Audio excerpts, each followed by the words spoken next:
चलिए मिलते हैं। रिवीजन जो हम क्विक रिवीजन कर रहे थे उसमें एक छोटा सा लास्ट का टॉपिक है जो बहुत महत्वपूर्ण है, जिसपे एक सवाल हर हाल में आएगा, पक्का आएगा। वो है सिस्टम ऑफ लीनियर इक्वेशन, रेखिक समीकरण निकाय, जिसमें 3 प्रकार की चीजों के बारे में आप लोगों को पता भी होगा कि क्या पूछा जाता है कि अद्वितीय हल है, मतलब यूनिक सॉल्यूशन है, इनफाइनाइट सॉल्यूशन है, नो सॉल्यूशन है, कोई हल विद्यमान नहीं है, हल विद्यमान है, या फिर इकलौता हल या अद्वितीय हल विद्यमान है। तो इस टाइप के जो सवाल है ये जरूर जरूर जरूर जरूर जरूर आते हैं, पक्का एक सवाल आपको नॉर्मली इससे मिलता है। ठीक है, ये समीकरण निकायों के बारे में 2 समीकरण 3 समीकरण हमें दी होती है, जिसको मैट्रिक्स में लिखते हैं ax बराबर b। अब यहाँ पे आप x का मान निकालते हैं, और ये जो x का मान है इसकी 3 पॉसिबिलिटीज होती है। आप ये जो x है इसका मान निकालते हैं, x का मतलब x y z है, जो भी अज्ञात राशियां हैं ये उनकी बात चल रही है। जो अज्ञात राशियां 2 भी हो सकती है x और y, 3 भी हो सकती है x y z। ये जो अज्ञात राशियां हैं इनके ऊपर 3 शर्तें लागू होती है। या तो x इकलौता आएगा जिसे हम कहते हैं यूनिक सॉल्यूशन, एक ही उत्तर आएगा, अद्वितीय हल, यूनिक सॉल्यूशन। दूसरा होता है अनंत हल, उत्तर आएंगे आते ही रहेंगे, आते ही रहेंगे, आते ही रहेंगे, अनंत हल, जिसे हम इनफाइनाइट सॉल्यूशन कहते हैं।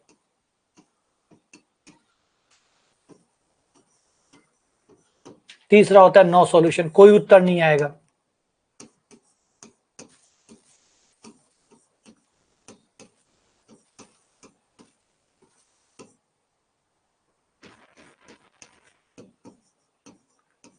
नो सॉल्यूशन, कोई सॉल्यूशन नहीं होगा। ठीक है, ये दोनों स्थितियां, उत्तर आ रहा है, यहां पे इकलौता आएगा और यहां पे 2 उत्तर आएगा, इन दोनों को हम कहते हैं संगत। संगत समीकरण निकाय संगत है, कंसिस्टेंट है।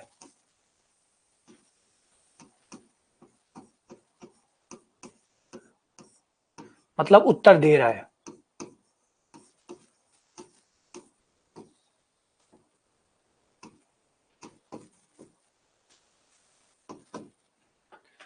और कोई उत्तर नहीं आया मतलब इनकंसिस्टेंट है, असंगत है।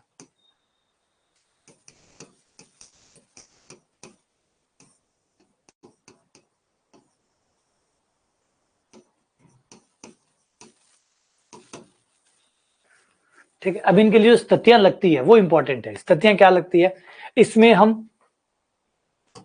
4 सारणिकें निकालते हैं, 4 सारणिक, जिसमें से एक सारणिक होती है डेल्टा, जो कुछ और नहीं बल्कि एक ही सारणिक को ही डेल्टा कहते हैं।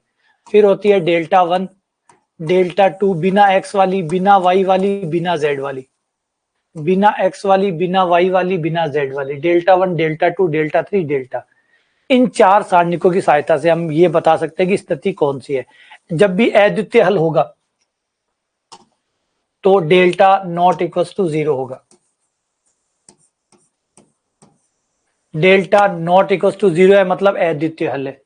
और अगर डेल्टा 0 आया है तो इसका मतलब या तो अनंत हल है या फिर कोई हल नहीं है। देखो डेल्टा 0 नहीं आया मतलब यूनिक सॉल्यूशन है। डेल्टा यानी एक ही सारणिक, एक ही सारणिक का मान 0 नहीं आता है मतलब अद्वितीय हल है, और एक ही सारणिक का मान 0 आता है इसका मतलब या तो अनंत हल है या फिर कोई हल नहीं में चला जाएगा। फिर उसके बाद में अब इससे पता कैसे चलेगा, मान लो डेल्टा 0 आ गया तो डेल्टा 0 आने से पता क्या चलेगा, अनंत हल है या कोई हल नहीं है। फिर उसके लिए हम आगे जाएंगे। शर्त नंबर 2, शर्त नंबर 2 होगी कि जब अनंत हल होगा तो बचे हुए बाकी सारे डेल्टाओं के मान भी 0 होंगे। अनंत हल के केस में सारे डेल्टा 0 होंगे, डेल्टा 1, डेल्टा 2, डेल्टा 3 सब 0 होंगे, और कोई हल नहीं में अदरवाइज। इसके अलावा कोई भी बच गया, मान लो कोई 0 नहीं हुआ तो इसका मतलब इनमें से कोई भी 0 नहीं हुआ मतलब कोई हल नहीं है। आपने डेल्टा निकाले, कहीं भी डेल्टा 0 नहीं आया, मान लो डेल्टा 1 0 नहीं आया, इसका मतलब कोई हल नहीं। डेल्टा 2 0 नहीं आया, कोई हल नहीं। डेल्टा 3 0 नहीं आया, कोई हल नहीं है। सारे 0 आ गए तो अनंत हल है। एक भी बच गया, कोई हल नहीं है। तो डेल्टा, पहले डेल्टा निकलेगा, सबसे पहले डेल्टा निकलते ही आप यहाँ की कैटेगरी सेट हो जाएगी। डेल्टा 0 नहीं आया, इकलौता उत्तर आएगा। इस समीकरण निकाय से इकलौता उत्तर आएगा। डेल्टा 0 आया तो इसका मतलब अनंत हल भी हो सकते हैं, कोई हल नहीं भी हो सकता है, दोनों में से कुछ भी हो सकता है। फिर आगे बढ़ेंगे, डेल्टा 1, डेल्टा 2, डेल्टा 3 के मान निकालेंगे, वो सारे जीरो आ गए, अनंत हल। कोई भी बच गया, एक भी बच गया, कम से कम एक भी बच गया, तो कोई हल नहीं में चले जाएंगे। इस तरीके से रेखिक समीकरण निकाय का हिस्सा होता है। अब इसी में एक और आ जाता है, जब बी जीरो हो जाए, बी जीरो आ जाए, ए एक्स बराबर जीरो हो, बराबर में जीरो हो, तो इसकी दो ही संभावनाएं होती है, याद रखिएगा, इसकी दो ही संभावनाएं होती है, या तो अनंत हल या तो अद्वितीय हल, इकलौता सॉल्यूशन, या अनंत हल। कोई उत्तर ना हो ऐसा नहीं हो सकता, कोई उत्तर ना हो ऐसा नहीं हो सकता, उत्तर आएगा। अगर बी जीरो है तो इस समीकरण निकाय का हमेशा हमेशा हमेशा उत्तर आएगा। हाँ, अब उत्तरों पे ये बात हो सकती है कि यूनिक सॉल्यूशन आएगा या बहुत सारे सॉल्यूशन आएंगे, सॉल्यूशन जरूर आएगा। रिपीट कर रहा हूं, अगर बी का मान जीरो है तो इस प्रॉब्लम का सॉल्यूशन जरूर आएगा। बस लड़ाई इस बात की है, इकलौता आएगा कि यूनिक आएगा, इकलौता आएगा कि यूनिक आएगा। तो ये आपको यहां से पता चल जाएगा। अद्वितीय हल होगा तो जो आपका ए है, डेल्टा है, वो जीरो नहीं होगा। डेल्टा जीरो नहीं है मतलब यूनिक सॉल्यूशन है, डेल्टा जीरो है मतलब अनंत सॉल्यूशन है। प्लस आपको कोई डेल्टा 1, डेल्टा 2, डेल्टा 3 की जरूरत नहीं पड़ेगी, इसमें किसी और की जरूरत नहीं पड़ेगी। ठीक है, अद्वितीय हल होगा, delta not equals to zero होगा। अनंत हल होगा, डेल्टा जीरो होगा। बोला कोई हल नहीं वाली, इसमें कंडीशन ही नहीं होती, कोई हल ना हो ऐसा हो ही नहीं सकता, उत्तर आएगा। इनमें उत्तर हमेशा आता है। हाँ, बस लड़ाई इस बात की है, इकलौता आएगा कि बहुत सारे आएंगे। ठीक है, अब इसके नाम बदल बदल के बहुत सारे नाम रखता है। जैसे इसी अद्वितीय हल को शून्य हल भी कहते हैं, क्योंकि इसका एक ही उत्तर आता है x बराबर जीरो, इसलिए अद्वितीय हल नहीं बोलकर कई बार बोल देता है शून्य हल। समीकरण निकाय का शून्य हल होने की क्या शर्त है? हल जो है शून्य आने की क्या है? इन्हें कई बार निरर्थक भी कह देते हैं। निरर्थक हल होने की, अगर समीकरण निकाय के निरर्थक हल हो, मतलब निरर्थक ही है, एक उत्तर आता है वो भी जीरो आता है, एक उत्तर भी आएगा वो भी जीरो आएगा, X zero, Y zero, Z zero, तो उसे बेकार, निरर्थक, तुच्छ, गालियां देता है जैसा लगता है ना, ये जो नाम है ना, ये ऐसा लगता है जैसे गालियां दे रहे हैं इसको, तुच्छ, निरर्थक, शून्य, तो ये ऐसे होते हैं। या असार्थक,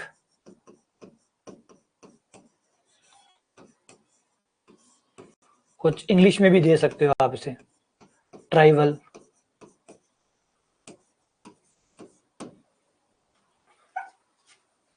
ये इसके नाम है, ये इन लोगों के नाम है, और इन लोगों के नाम अपोजिट हो जाएंगे, इनके अपोजिट नाम हो जाएंगे। अगर इसका नाम शून्य है तो ये अपोजिट है, इनका नाम हो जाएगा अशून्य हल।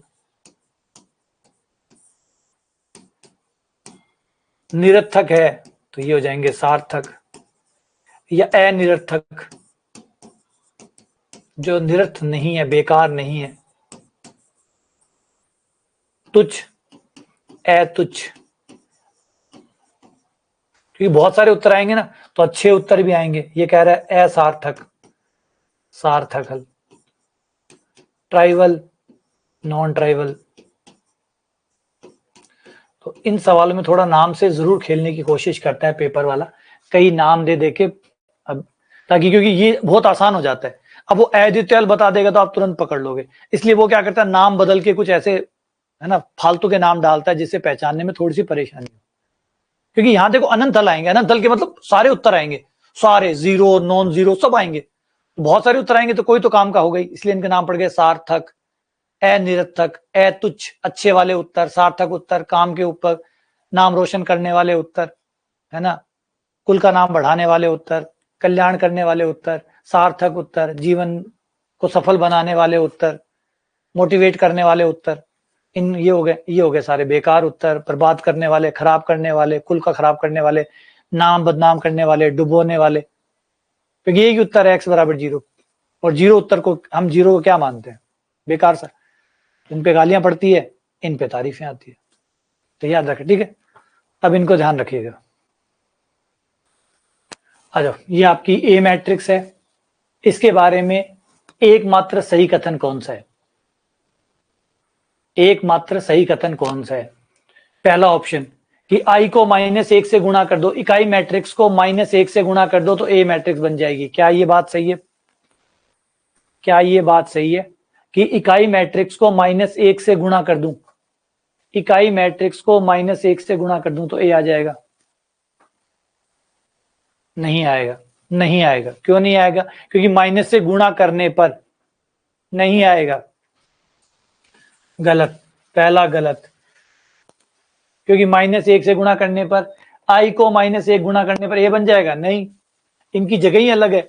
आई बराबर होता है 1 0 1 0 0 0 1 0 0 0 1। अगर आपने माइनस से गुणा किया तो बस यहां पे ही माइनस आएगा, उनकी जगह थोड़ी बदल जाएगी।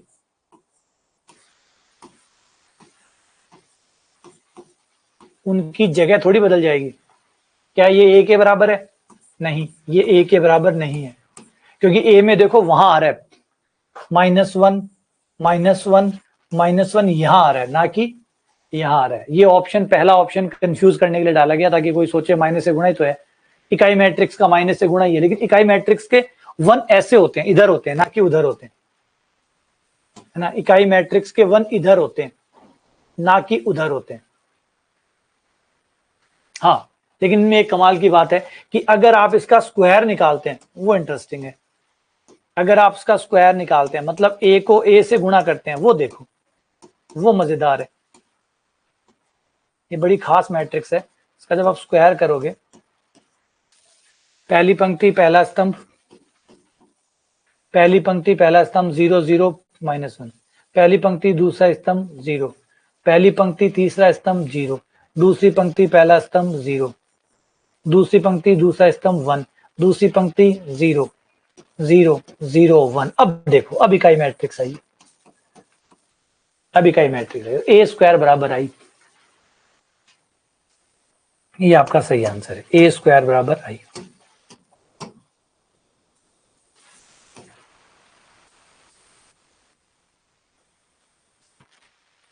और याद है इस मैट्रिक्स को क्या कहते हैं? जिसमें ए स्क्वायर बराबर आई आता है, ऐसी मैट्रिक्स को क्या कहते हैं? इस मैट्रिक्स का क्या नाम था? जिस मैट्रिक्स में स्क्वायर करने पर आई आता है, उस मैट्रिक्स का नाम क्या होता है? जिस मैट्रिक्स में स्क्वायर करने पर आई आता है, उस मैट्रिक्स को कहते क्या है? कौन सी मैट्रिक्स कहते हैं उसे? शाबाश, इसे कहते हैं अंतर्वलनीय या इन्वोल्यूटरी मैट्रिक्स। ऐसी मैट्रिक्स जिसका स्क्वायर करने पर वापस आई आ जाए, इकाई मैट्रिक्स आ जाए, ऐसी को इन्वोल्यूटरी मैट्रिक्स कहते हैं, या हिंदी में अंतर्वलनीय मैट्रिक्स।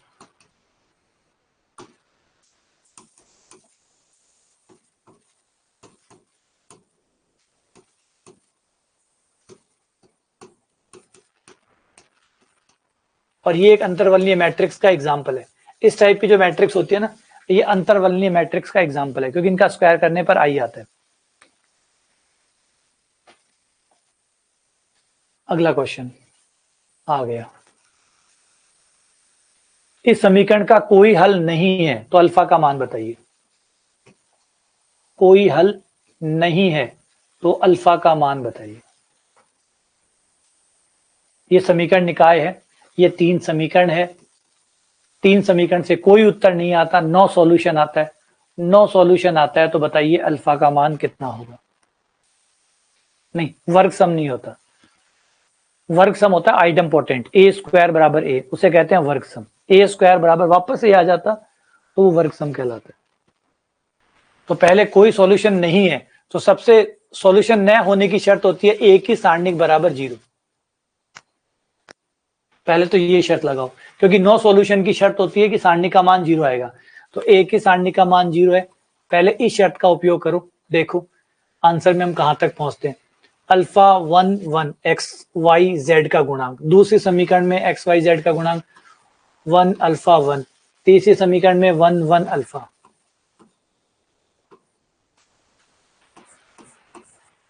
अल्फा ये हो जाएगा alpha square -1 alpha 1 minus alpha, 1 minus alpha, alpha cube minus alpha, सही से खोला तो है, alpha square minus 1, 1 minus alpha minus 1, 1 minus alpha, alpha square minus alpha minus minus plus 1 minus alpha,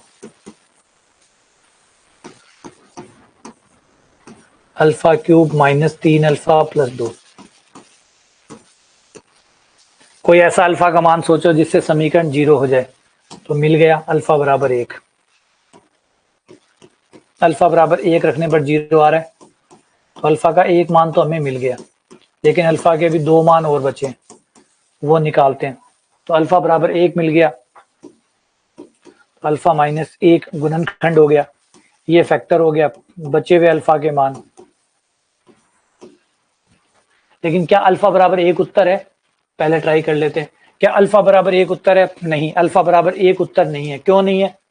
alpha बराबर 1 answer नहीं है, अभी और उत्तर निकालने पड़ेंगे। अल्फा बराबर 1 आंसर नहीं है, क्यों? सोच के देखो, अल्फा बराबर 1 पर क्या होगा? x plus Y plus Z बराबर आ जाएगा 0। दूसरा समीकरण में भी x plus Y plus Z बराबर 0, x plus Y plus Z बराबर 0। अब ये बराबर में 0 आ रहा है और बराबर में 0 आ रहा है, इसका मतलब या तो यूनिक सॉल्यूशन होगा या अनंत सॉल्यूशन होगा। तो अल्फा बराबर 1 पर अनंत सॉल्यूशन आ जाएगा, अल्फा बराबर 1 पर अनंत सॉल्यूशन आ जाएगा, तो अल्फा बराबर 1 कटेगा, अल्फा बराबर 1 नहीं हो सकता। अभी और उत्तरों पे हमें जाना पड़ेगा, हमें और आंसर पे जाना पड़ेगा। सही है, हमें और आंसर पे जाना पड़ेगा, क्योंकि अल्फा बराबर 1 पे क्या होगा? अल्फा बराबर 1 पर आपका RHS 0 हो रहा है, यानी बी मैट्रिक्स 0 हो रही है। और अभी बताया था अगर बी मैट्रिक्स 0 हो जाती है तो सॉल्यूशन आता ही आता है, चाहे एक आए चाहे अनंत आए, उत्तर जरूर आता है। इसका मतलब अनंत हल या 0 एक हल आएगा। जबकि क्वेश्चन कह रहा है कि कोई हल नहीं हो ऐसा अल्फा बताओ, तो अल्फा बराबर 1 तो नहीं हो सकता। अल्फा के और मान निकालने के लिए चलते हैं, भाग देते हैं।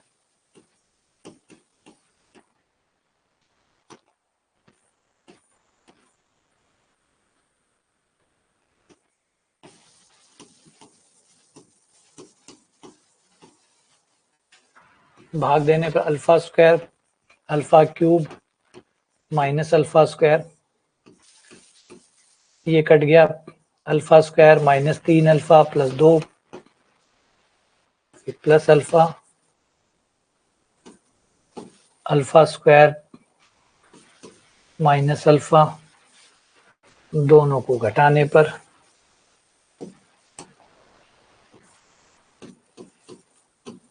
ये कट गया, माइनस 2 अल्फा प्लस 2 माइनस 2। अब इसके गुणनखंड कर लो, गुणनखंड हो गए 2 और 1,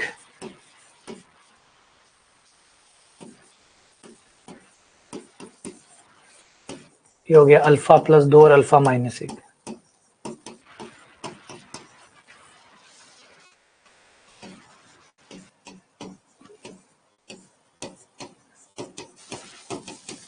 अल्फा बराबर 1 और माइनस 2, 1 के लिए तो हम पहले ही मना कर चुके हैं, 1 के लिए तो हम पहले ही मना कर चुके हैं, बचा माइनस 2, बचा माइनस 2।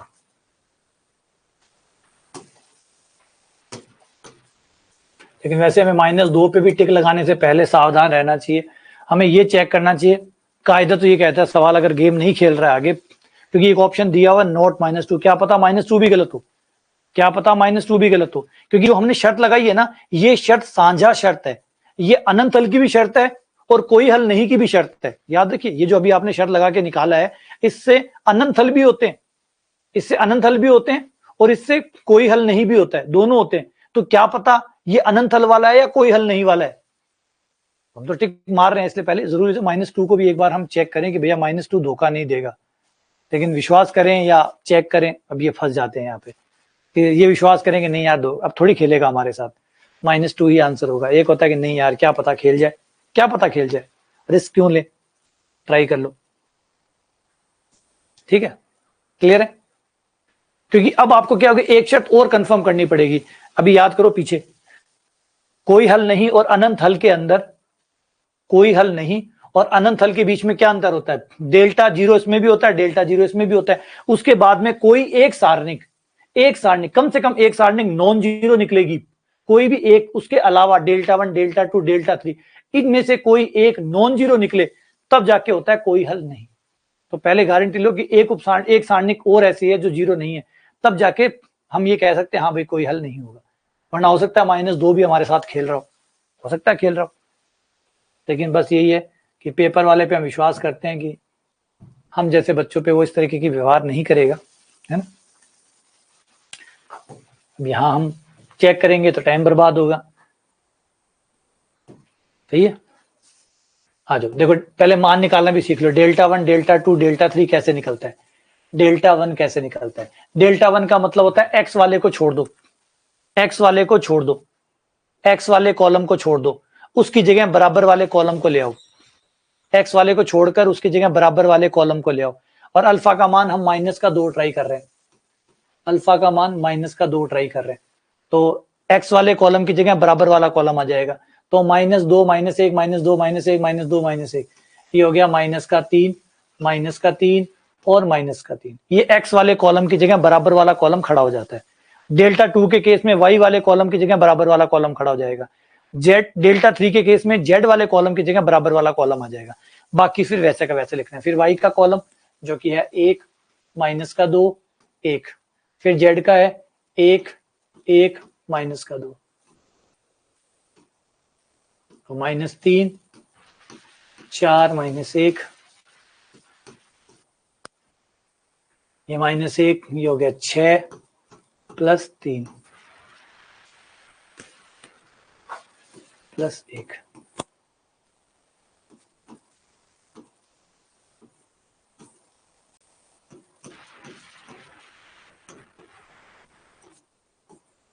चलो बढ़िया, बधाई हो। डेल्टा वन जीरो नहीं आया है, इसका मतलब कोई हल नहीं। तो -2 सही है, -2 सही है।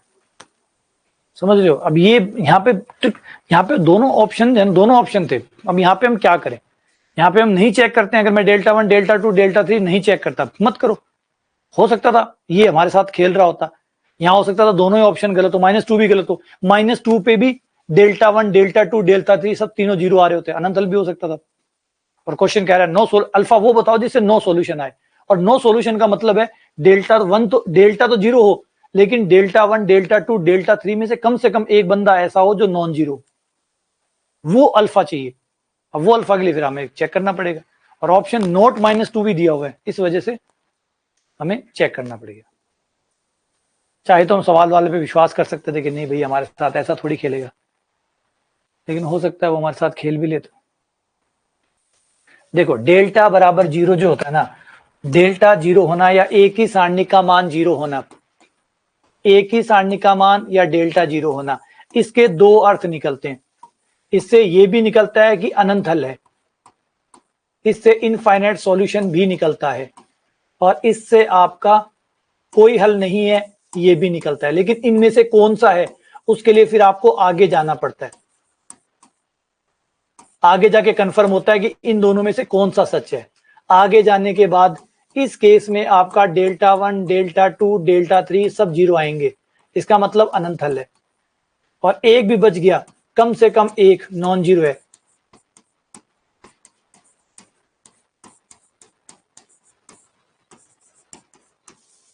कोई भी हो, चाहे वो डेल्टा वन हो, डेल्टा टू हो, डेल्टा थ्री हो, कोई भी एक नॉन जीरो है।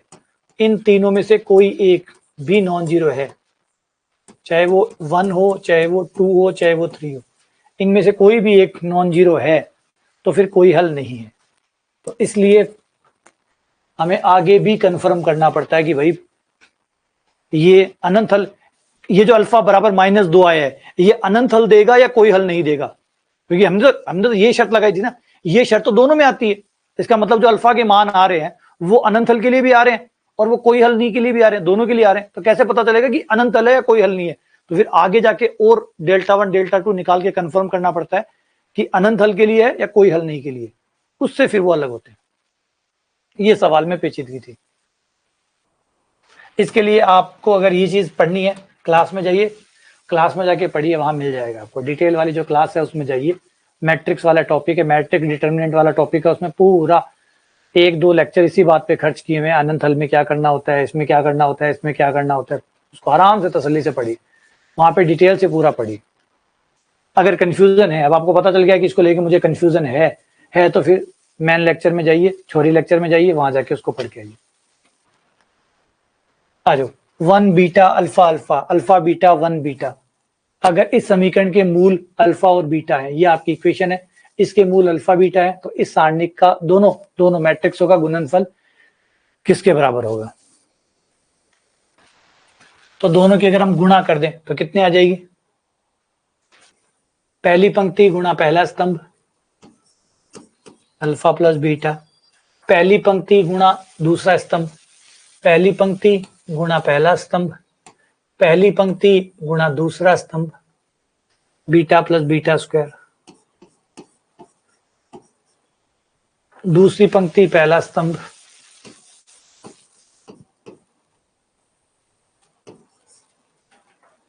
दूसरी पंक्ति दूसरा स्तंभ,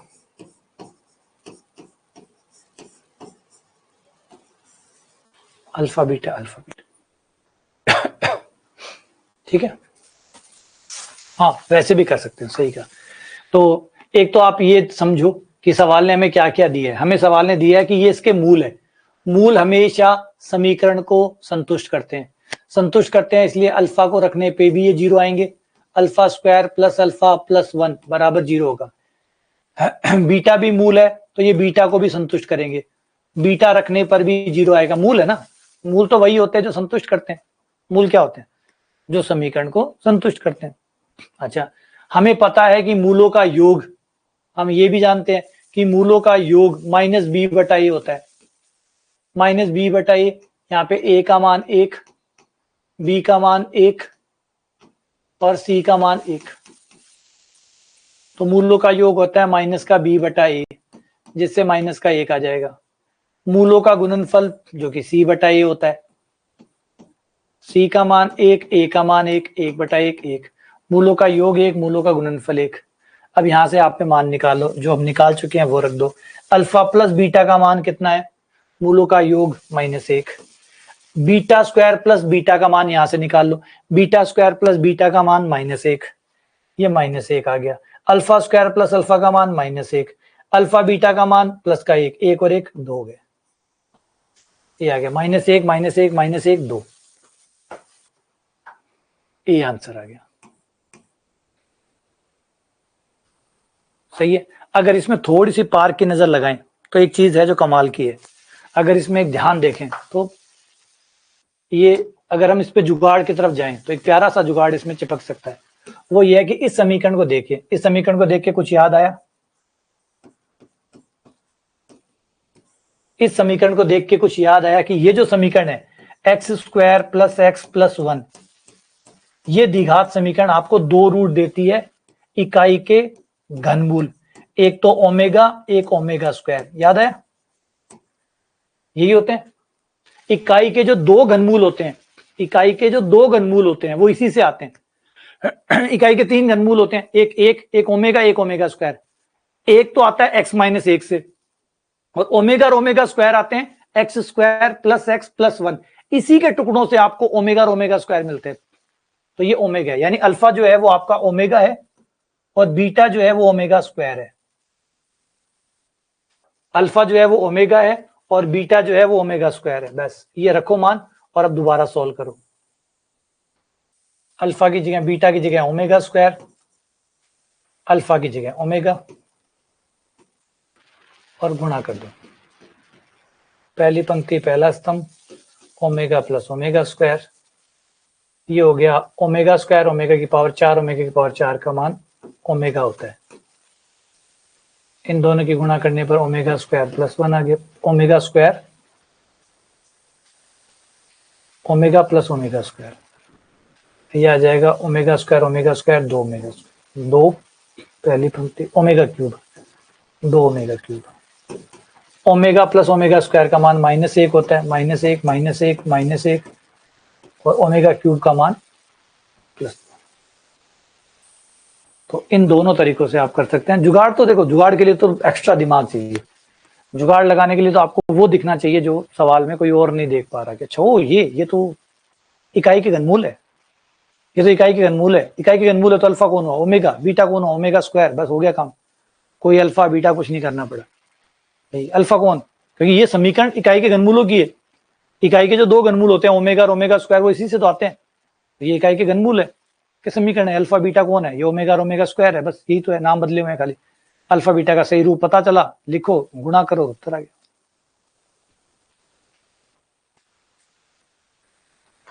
अगला सवाल, अगर ए बी के मान ज्ञात करिए, दूसरे की तुलना a माइनस 2b बराबर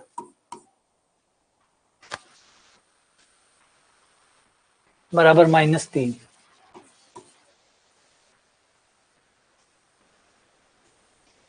अब इन्हें या तो बाय ऑप्शन पता कर लो कौन सा इन्हें संतुष्ट कर रहा है, वो आंसर हो जाएगा,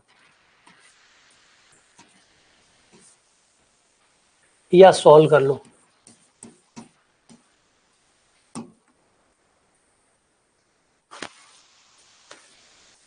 ये गलत। a बराबर -2 माइनस का 4, ये गलत। 4 माइनस 1, ये गलत। None of this. ठीक है, ये आपका आंसर है।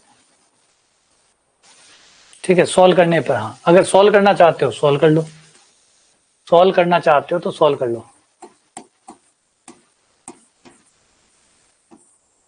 ऊपर वाले समीकरण को यूं ही रहने दो, नीचे वाले समीकरण को 2 से गुणा कर दो, दोनों को घटाने पर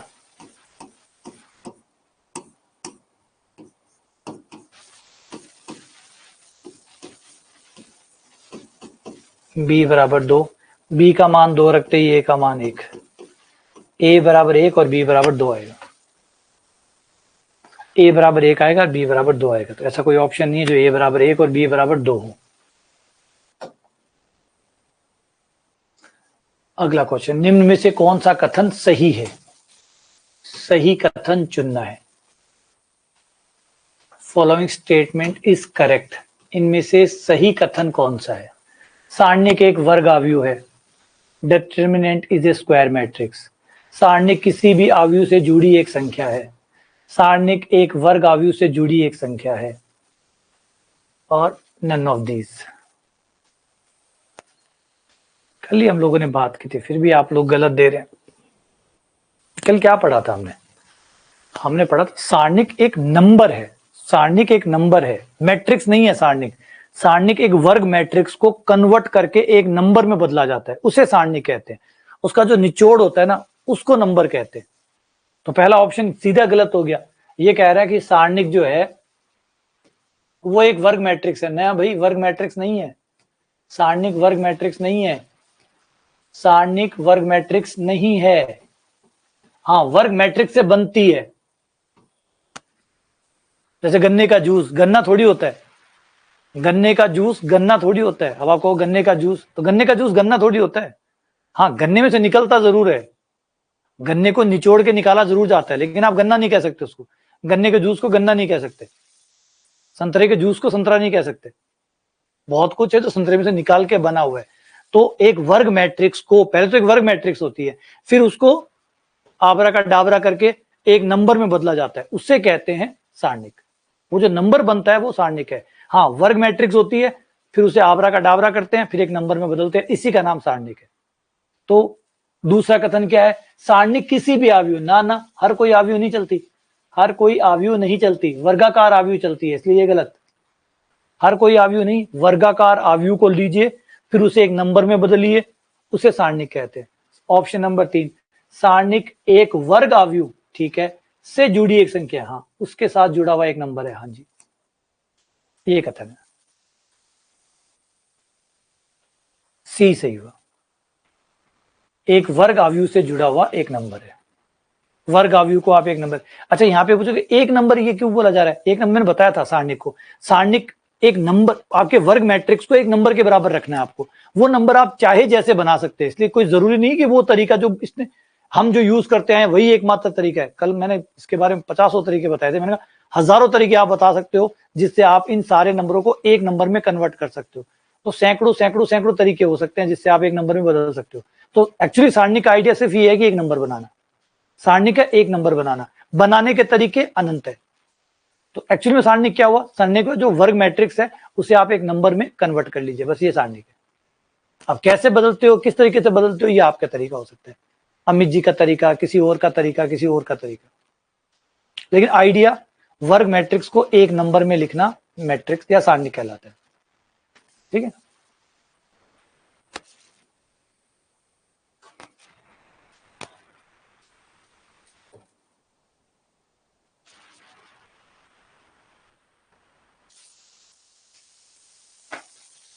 असंगत है, इनकंसिस्टेंट है।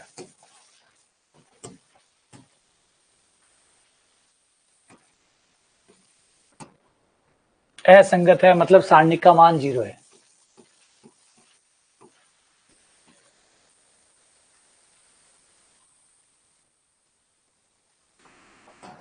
असंगत के लिए हमने क्या रखा था, कोई हल नहीं है। असंगत, इनकंसिस्टेंट मतलब कोई हल नहीं है।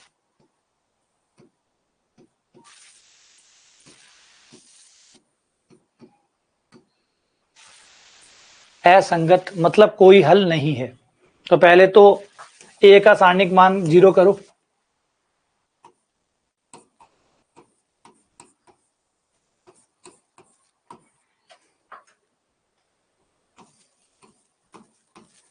वन वन के 1 माइनस 2 2 और तीसरा है 3 1 माइनस 1 3 1 माइनस 1 बराबर 0। 2 माइनस 2 माइनस 1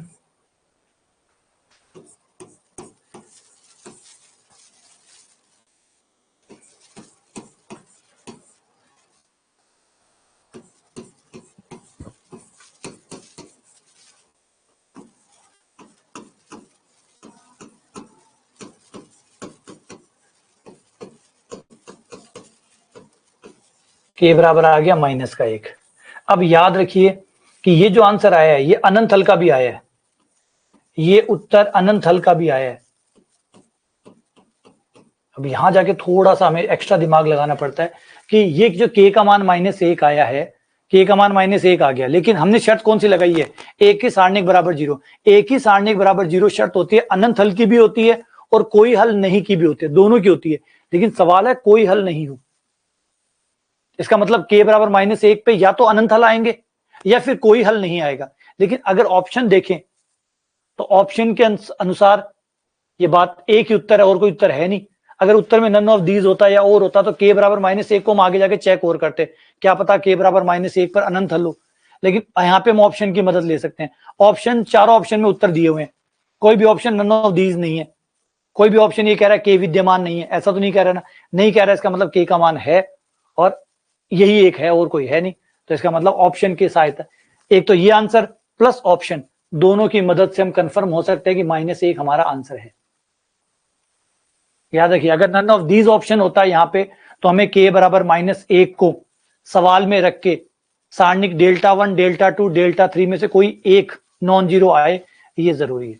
ये भी होना पड़ता कि बाकी को निकाल के देखना पड़ता, के का मान -1 रख के Δ1 Δ2 Δ3 तीनों में से कोई एक, कोई एक, चाहे तो तीनों हो जाए चाहे कोई दो हो जाए, एटलीस्ट एक नॉन जीरो हो जाए तो कंफर्म हो जाएगा कि हाँ भाई ये सही है। ठीक है ना, तो इस बात का बहुत ध्यान रखिएगा क्योंकि ये जो शर्त आप लगाते हो ये शर्त दोनों की है, दोनों की साझा शर्त है। ये अनंत हल में भी आती है, इससे जो भी उत्तर आएगा ये मत मान लेना कि इससे कोई हल नहीं का उत्तर आ रहा है, नहीं, अनंत उत्तर में भी यही शर्त लगती है और कोई हल नहीं में भी यही शर्त लगती है, दोनों में यही शर्त लगती है। फिर लास्ट में जाके जो उत्तर आता है उससे हम Δ1 Δ2 Δ3 वो आगे जाके कंफर्म करते हैं कि वो सब जीरो आ रहे हैं, तो वो जो उत्तर आया वो अनंत हल का है। एक भी नॉन जीरो आया तो फिर वो कोई हल नहीं का उत्तर है। तो इस तरीके से आगे जाके क्रॉस चेक होता है कि कौन सा सही है, वेरीफाई होता है, ठीक है ना। लेकिन यहां तो हमें ऑप्शन ने बचा लिया क्योंकि ऑप्शन में कोई और था नहीं, यही था, तो इसका मतलब ये सही है।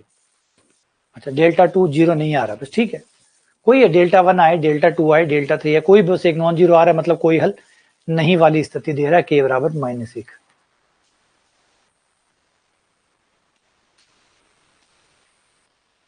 a माइनस आई का होल क्यूब, हाँ ये रिपीट है, कल ही किया था हमने ये।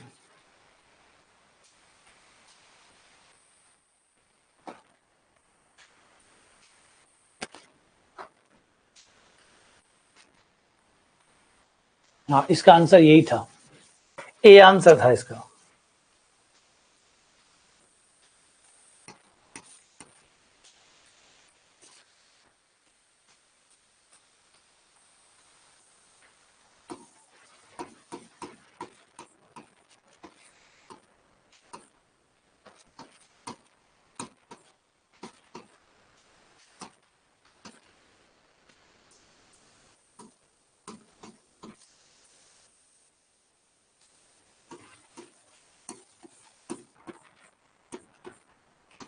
इसे खोल देंगे, 3a² आई,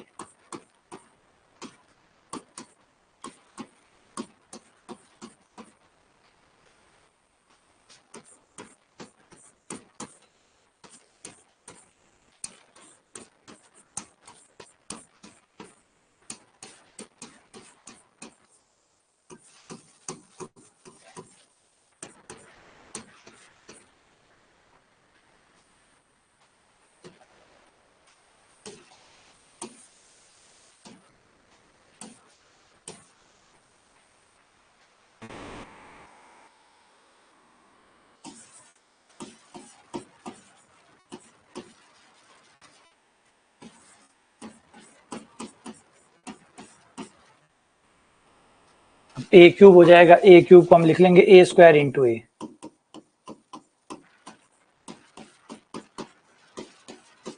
और a² की जगह हमें दिया हुआ है a² बराबर आई।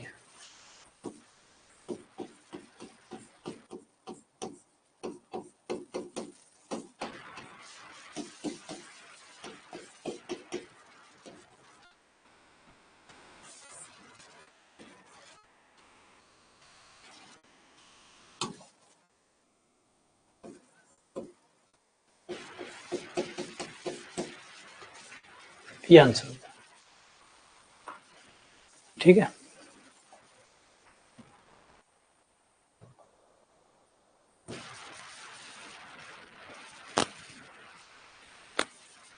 ये सारणिक बराबर है, ये सारणिक दी गई है और ये सारणिक बराबर है ax की power 4 plus bx cube plus cx² plus dx plus e, और क्वेश्चन कह रहा है a plus b plus c plus d का मान निकालिए। ये सारणिक इस बहुपद के बराबर है, तो a plus b plus c plus d का मान निकालिए। इसमें आपको क्या करना है, x बराबर दोनों साइड 1 रख दो, x बराबर 1 रखने पर इस तरफ और उस तरफ देखो क्या होगा,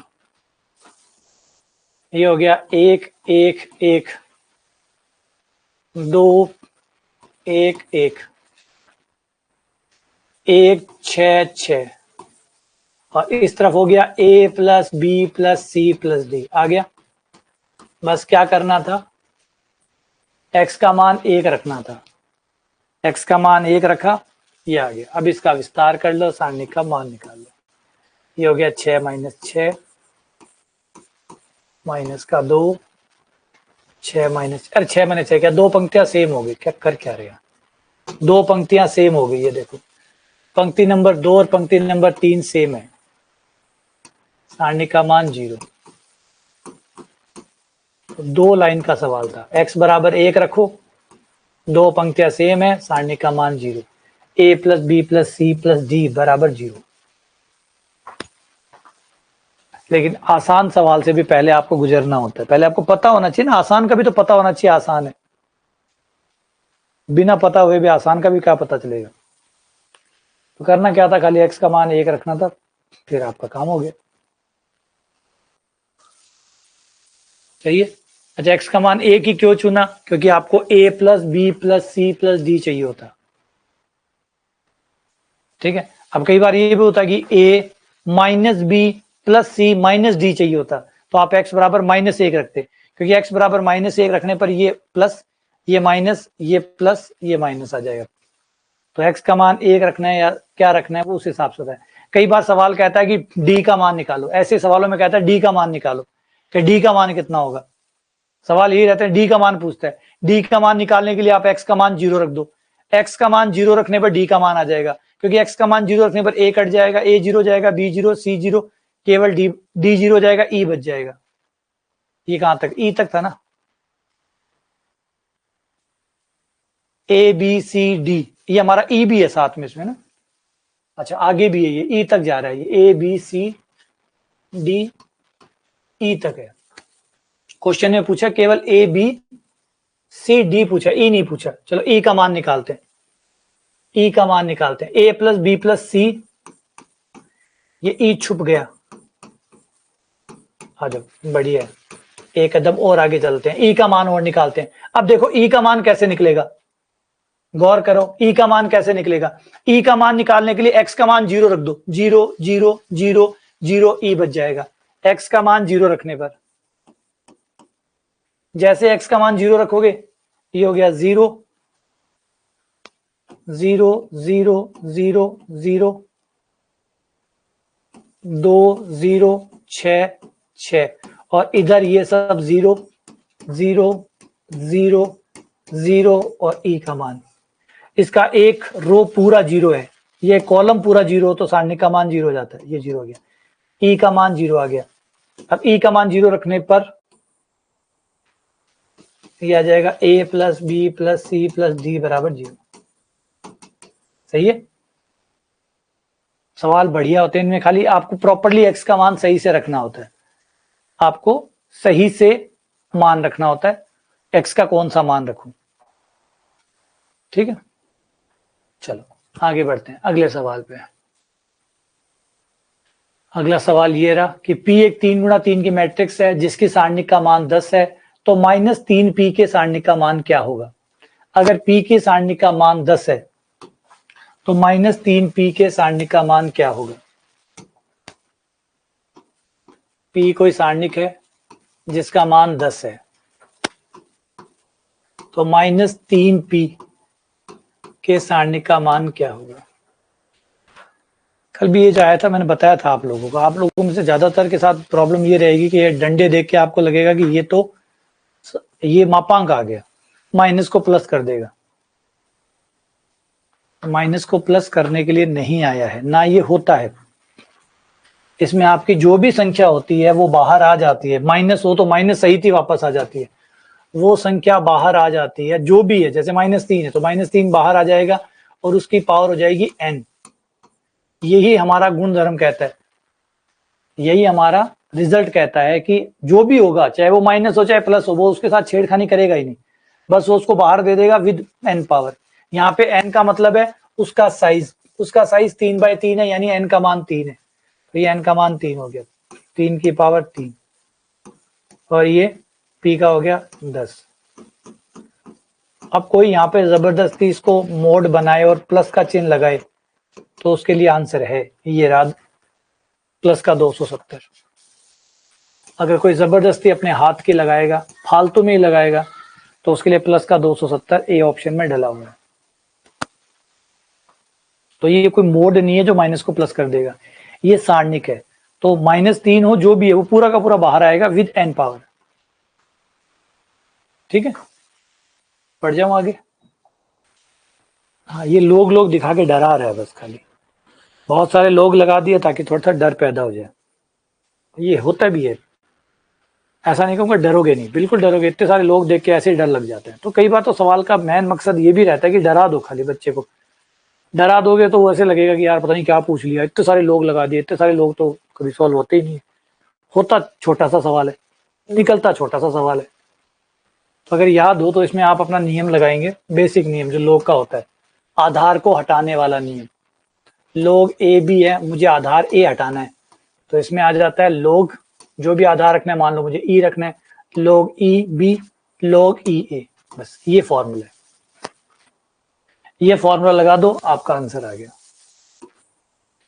पहले वाले पे लगेगा log आधार ई है, log x बटा log x, log y बटा log x। ये बस लिखने का समय बर्बाद हो रहा है। ऐसे दूसरी पंक्ति में जाएंगे,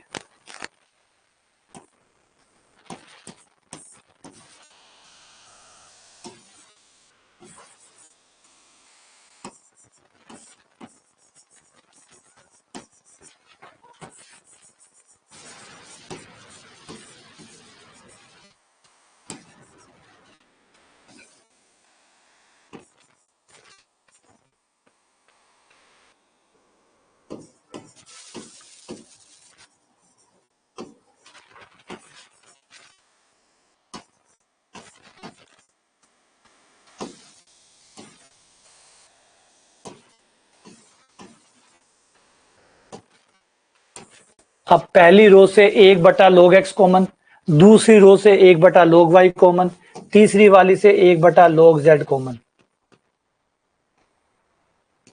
1/log x कॉमन, पहली पंक्ति से 1/log x कॉमन, दूसरी वाली से 1/log y कॉमन, तीसरी वाली से 1/log z कॉमन। अब देखो तो तीनों पंक्तियां सेम है, तीनों पंक्तियां। पहली पंक्ति है log x log y log z, दूसरी पंक्ति भी यही है log x log y log z।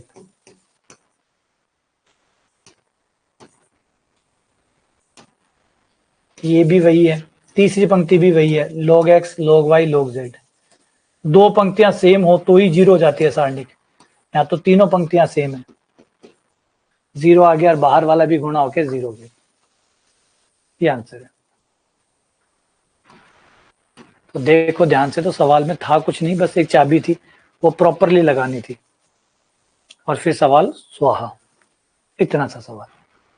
अच्छा, लेकिन ये साइंटिफिक अगर देखो ना इसको, तो ये साइकोलॉजिकल तरीके से आपको परेशान करता है, क्योंकि इतने सारे लोग हैं ना, इतने सारे। अब पहले कभी निकाला हुआ है तो उसका फायदा तो मिलेगा ही मिलेगा, क्योंकि पहले निकालने से आप पहली बार ही डर, जो डर पैदा होना चाहिए वो पहली बार ही हो जाता है। अब जैसे इसको आज देख लिया, अब जो भी डर लगना था वो लग गया, अब दोबारा तो डर लगना नहीं।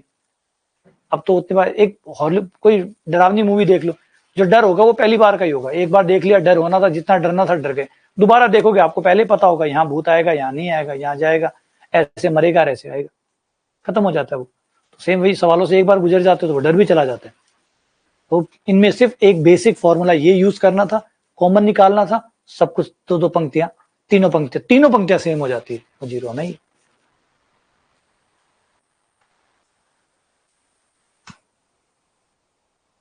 ए प्लस बी बराबर आई है। यहाँ पे ए एक वर्ग सम आव्यूह है और ए प्लस बी बराबर आई है, तो बी के बारे में बताइए कि बी कौन सी मैट्रिक्स होगी। वर्ग सम मतलब आइडम्पोटेंट। ए एक आइडम्पोटेंट मैट्रिक्स है, ए प्लस बी का जोड़ आई के बराबर है, तो बी मैट्रिक्स के बारे में क्या जानकारी निकलती है कि बी कौन सी मैट्रिक्स होगी। एक वर्ग सम मैट्रिक्स है, वर्ग सम मतलब ए स्क्वायर बराबर ए है, ए प्लस बी बराबर आई है,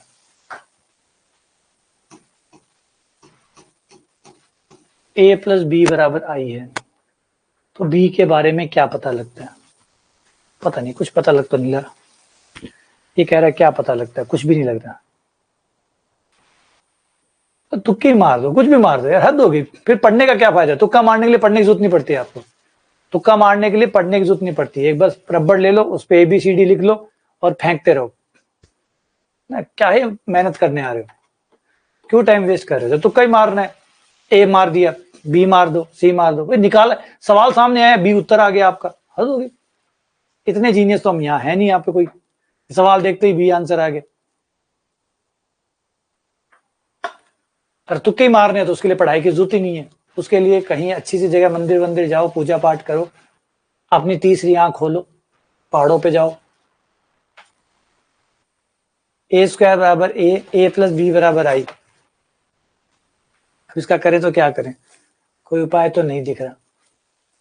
कैसे इन चीजों को आपस में यूज करें कि a प्लस बी बराबर है i,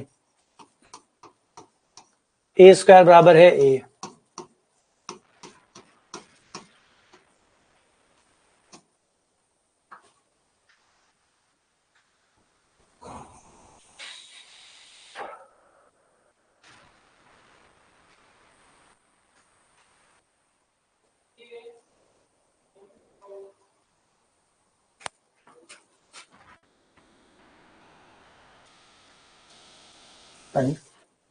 कुछ बन तो नहीं रहा। अगर मैं यहाँ पे मान भी रखूं, a का मान निकालूं और ये यहां रखूं, तो a का मान मेरा आ जाएगा i माइनस बी, और ये मान मैं यहां पुट करूं तो i माइनस बी का स्क्वायर बराबर i माइनस बी आ गया। ये हो गया मेरा i square plus B square.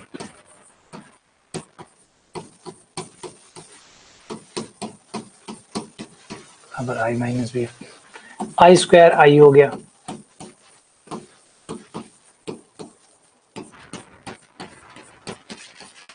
आई से आई कट गया, माइनस का 2 भी उधर जाके प्लस कर दो, बी स्क्वायर बराबर बी आ गया, और बी स्क्वायर बराबर बी आ गया, यानी ये भी वर्ग सम आ गया। तो आंसर हो गया वर्ग सम, आइडेम्पोटेंट। तो इस तरीके से ये आंसर आएगा।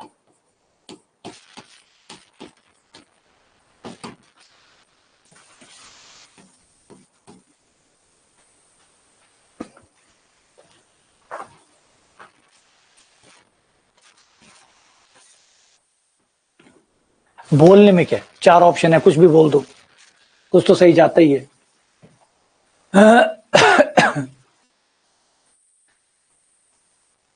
चार ऑप्शन है, 4 ऑप्शन में कुछ तो सही जाएगा ही। बात है आपके पास लॉजिक कितने आप 10 सवाल करते हो, आप टेस्ट में जाइए, टेस्ट में जाके पता चलता है कि जब आप सवाल करते हैं, नेगेटिव मार्किंग होती है, नंबर कटते हैं, तब पता चलता है कि हाँ भाई तुक्के मारना कितना नुकसानदायक होता है। वैसे तो आप ए मारोगे, नहीं हुआ कोई बात नहीं, यहाँ कौन नंबर काट रहा है, यहाँ कौन नंबर बांट रहा है। लेकिन ये चीजें बंद कर दो। मैं पहले कहता हूँ नहीं आता मतलब नहीं आता, बहुत सरल बात है एकदम। नहीं को नहीं बोलने में कोई दिक्कत नहीं होती, लेकिन नहीं को जबरदस्ती करने में दिक्कत होती है, फिर उससे नेगेटिव मार्किंग आएगी। आप 90 सवाल करके आएंगे, आपको पता ही नहीं होगा कि कितने गलत करके आए, आपका नंबर हमेशा बिगड़े हुए रहेंगे, क्योंकि आप जितने भी सवाल करके आएंगे, क्योंकि आपको पता ही नहीं है उसमें से तुक्के कितने और लॉजिक कितने। लॉजिक और तुक्कों को मिक्स मत करिए, ये पहचानने मुश्किल हो जाएंगे आप लोगों के लिए, फिर आगे जाके बहुत परेशानी आएगी। आपके एग्जाम में बार बार ये परेशानी आएगी, आपको पता ही नहीं चलेगा कि सर पेपर तो करके आता हूं, लेकिन बाद में 10 गलत हो जाते हैं, 15 गलत हो जाते हैं। पता 10-15 क्यों गलत हो जाते हैं? क्योंकि आपने दोनों चीजों को मिक्स कर दिया है। आपके तर्क और तुक्के दोनों अब एक हो गए हैं, अब इनको अलग करना मुश्किल हो जाएगा। जैसे पानी और नमक को मिक्स कर दो, फिर अलग कर सकते हो? नहीं। तो आपके तर्क और तुक्के मिक्स हो गए और फिर ये लाइलाज बीमारी हो गई। इस बीमारी को धरती पे कोई ठीक नहीं कर सकता, और कर सकता था करवा लो। इसलिए तर्क और तुक्कों को अलग अलग रखिए, समझिए कहां तुक्के हैं कहां तर्क है, और एक बार मिक्स कर दोगे तो पछताओगे फिर। इसलिए बोलना सीखो, नहीं आता नहीं आता। अगर ए और बी वर्ग सम मैट्रिक्स है, ए स्क्वायर बराबर ए है, बी स्क्वायर बराबर बी है, और क्वेश्चन कह रहा है ए बी भी वर्ग सम है, ठीक है, ए बी भी वर्ग सम है, ए बी स्क्वायर बराबर ए बी है, ये हमें दिया हुआ है। अब हम कैसे करें इसको और कैसे बिठाएं? तो पहले ए बी के स्क्वायर को हम लोग खोलते हैं। ए बी का स्क्वायर बराबर होगा A B into A B बराबर ए बी। अब यहां काट मत देना, काट मत देना यहाँ पे कि ए से ए कट गया, क्योंकि कैंसिलेशन का नियम मैट्रिक्सों में नहीं होता है ना। कैंसिलेशन का नियम मैट्रिक्सों में नहीं होता, और होता है तो केवल तब होता है जब ए मैट्रिक्स अशून्य हो। क्या क्वेश्चन ने कहा है कि ये अशून्य मैट्रिक्स है? क्या क्वेश्चन ने कहा है कि ए अशून्य मैट्रिक्स है? यहां पे बस ये लिखा हुआ है कि ए और बी समान क्रम की वर्ग सम मैट्रिक्स है, आइडम्पोटेंट मैट्रिक्स है, उसके अलावा कुछ नहीं बताया। कि ए जो है वो नॉन जीरो मैट्रिक्स है या अशून्य मैट्रिक्स है, तब तो हम ए से ए काट सकते हैं, क्योंकि हमारा लॉ ऑफ कैंसिलेशन कहता है कि आप काटिए बद शर्त के साथ, दोनों अशून्य होने चाहिए, तो आप दोनों साइड से काट नहीं सकते। तो अब इस आगे कैसे बढ़ाएं? ए स्क्वायर बराबर ए है, A B into A B बराबर ए बी। इससे अगला स्टेप, ना तो मैं इनकी जगह बदल सकता हूं, क्योंकि क्रम विनिमयता की भी कोई गारंटी यहां नहीं है कि क्रम विनिमयता है, तो मैं दोनों को घुमा भी नहीं सकता, मैं दोनों को हिला भी नहीं सकता, नहीं, मैं जगह भी चेंज नहीं कर सकता, क्रम विनिमयता नहीं है मेरे पास, क्रम विनिमयता नहीं है। मैट्रिक्स में ए बी बराबर बी ए होना जरूरी नहीं है, और ना क्वेश्चन में कहीं लिखा हुआ है कि क्रम विनिमयता है, क्वेश्चन में कहीं नहीं लिखा हुआ कि क्रम विनिमयता है। साचर्यता, एसोसिएटिविटी, हाँ वो लगा सकते हैं, एसोसिएटिव प्रॉपर्टी जो है उसको लगाया जा सकता है, लेकिन उससे आगे नहीं बढ़ेगा, उसे लगाने से भी ए बी साचर्यता लगा सकते हैं, बिल्कुल साचर्यता होती है, साचर्यता होती है, साचर्यता लगा सकते हैं, वो लगा दो, साचर्यता लगा दी। अब यहां ये कर सकते हैं कि ये जो ए है, ए बराबर ए स्क्वायर है, इसकी जगह ए स्क्वायर लिख ले, बी की जगह बी स्क्वायर लिख ले, ए की जगह ए स्क्वायर लिख ले, बी की जगह बी स्क्वायर लिख ले, ए की जगह ए स्क्वायर, बी की जगह बी स्क्वायर, और ऐसा करने पर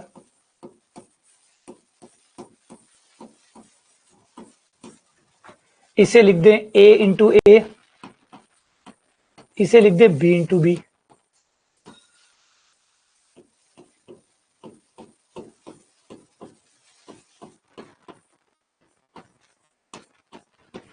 यहां पे साचर्यता लगा दें, ए बी को साथ में रख लें बी, ये कर सकते हैं। अब ये बात सही है।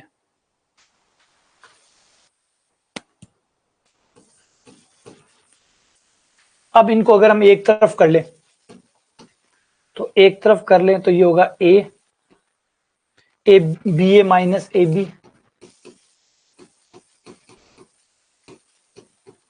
बी बराबर 0।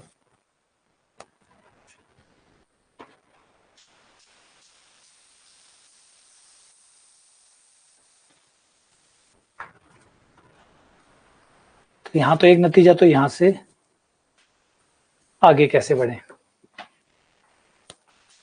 अगर ए नॉन जीरो प्रूफ हो जाए तो हम लोग आगे बढ़ सकते हैं। ए बी अगर नॉन जीरो मैट्रिक्स होती तो हम बी ए बराबर ए बी कर सकते हैं, लेकिन यहाँ पे ऐसा कुछ लिखा हुआ नहीं है कि ए और बी।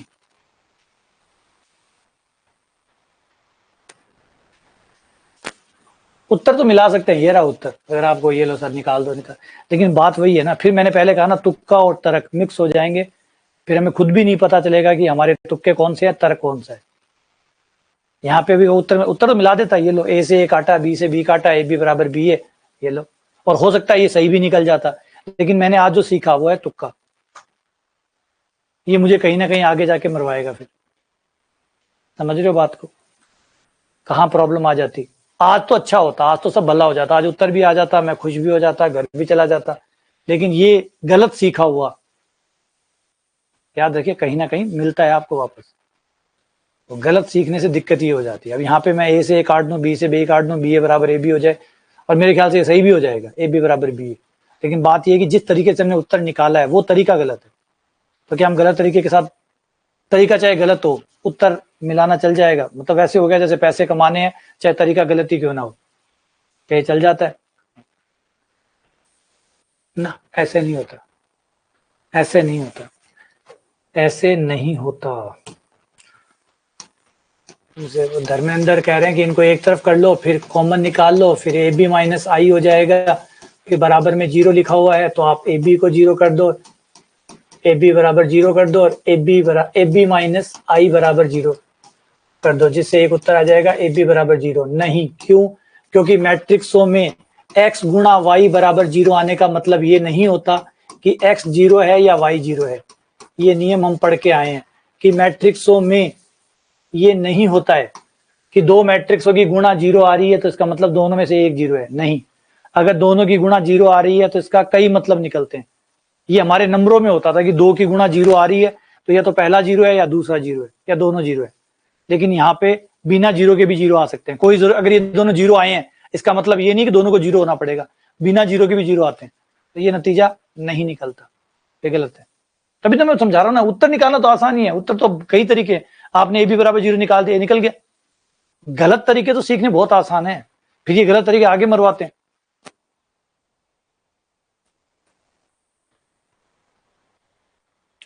अगर ऑप्शन से ट्राई करते हैं, अब ये भी समझ लो, वो कह रहा है ऑप्शन से ट्राई करो, ठीक है, ऑप्शन से ट्राई किया, ए बी बराबर बी ए ट्राई किया, ए बी बराबर डी ए ट्राई किया, सही हो गया।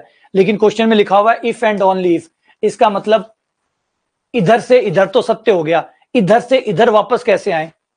क्वेश्चन में इफ एंड ओनली इफ लिखा हुआ है, इसका मतलब प्रूफ करो कि दोनों साइड से सही है, दोनों साइड से। अगर मैं ऑप्शन से चला तो ऑप्शन से ये बराबर आ जाएंगे, सही है, लेकिन इससे ये बराबर आ जाएगा, ये कैसे हुआ? उसके लिए क्या तर्क है? अगर आप कह रहे हो डी, डी सही है, डी से अगर डी को लेके चलते हैं, ये लेके चले, ये हो गया राइट साइड, राइट से लेफ्ट प्रूफ हो गया, लेफ्ट से राइट प्रूफ करो, क्योंकि हमें क्वेश्चन में इफ एंड ओनली इफ दिया हुआ है, इसका मतलब दोनों साइड से प्रूफ करो। उधर से ये लाके भी दिखाओ, इधर से ये आ जाएगा, बराबर आ जाएगा, सही है, इससे ये लाके दिखाओ, और लाके दिखाओ तो काट देंगे, कैसे काटोगे? ठीक है, चलो अभी फिलहाल लॉजिक नहीं है तो बिना मतलब में जबरदस्ती आंसर नहीं देंगे, ठीक है ना, फालतू का लॉजिक नहीं देंगे, क्वेश्चन को रख लेंगे लेकिन फालतू के लॉजिक नहीं बनाएंगे, क्योंकि गणित में ये चीज फिर नुकसान देती है। ये गणित नहीं, वैसे जीवन में हर जगह है, गलत एग्जम्पशन फिर आगे जाके परेशान कर दें। तो कोई भी गलत एग्जम्पशन नहीं करेंगे, सवाल को डिले करेंगे, रोक लेंगे, लेकिन गलत नहीं सीखेंगे, ठीक है, क्योंकि ये गलत चीजें फिर कहां कहां नुकसान पहुंचाएगी हमें क्या पता चले। चलिए मिलते हैं आप लोगों से अगली क्लास।